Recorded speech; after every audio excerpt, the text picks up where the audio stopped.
Here are some of the things Martha Stewart has done on her new show with Snoop Dogg. She has worn a blinged-out cheese grater on a chain around her neck. She has drunk out of what can only be described as a pimp cup. She has taste-tested a stoner recipe for a pizza omelet. She has name-dropped Escoffier. She has not flinched when Rick Ross said to her audience, "I want to make some noise for Martha, because baby got back." When did Martha Stewart go from being America's most earnest homemaker, ready at a moment's notice to spray paint silk flowers and shape them into elaborate wreaths, to being America's coolest grandma, who makes sweet jokes and hangs out with Wiz Khalifa? After she went to prison, of course, but not right after. The cultivation of new Martha, of hip-hop Martha, of Martha the Queen of dank memes, took time. And it has culminated in Martha and Snoop's Potluck dinner party, her cooking show meets stoner buddy comedy that enters its second season Monday on VH1. "I'm a very straight-laced person," Martha told the Washington Post. "I don't smoke, I hardly drink. It's kind of an odd combination right from the get-go." Respectfully, is Martha all that straight-laced anymore?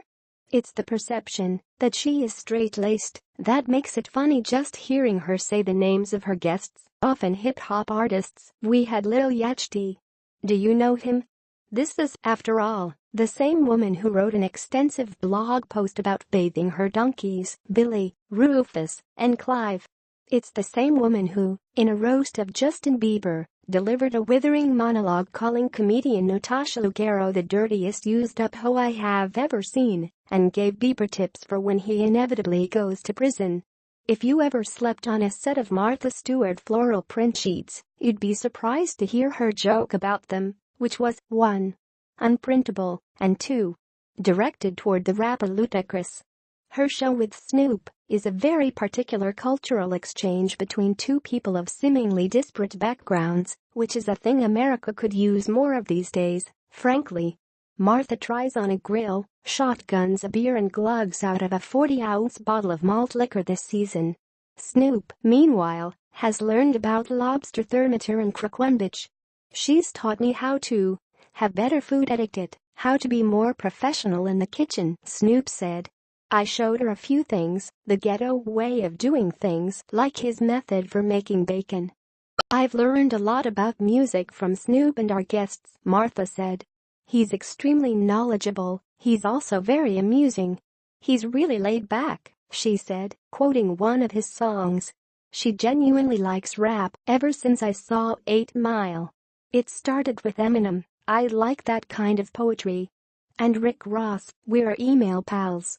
Snoop is becoming Martha, and Martha is becoming Snoop, and it's been happening for years, before our very eyes. He first appeared on her show in 2008, putting cognac in his mashed potatoes, teaching her the phrase faux shizzle.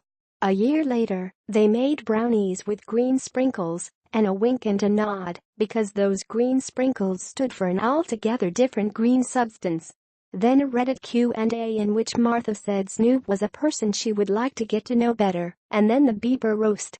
After that, Kellyanne Salzano, who also produced The Jersey Shore, realized that they would be the perfect odd couple for a cooking show.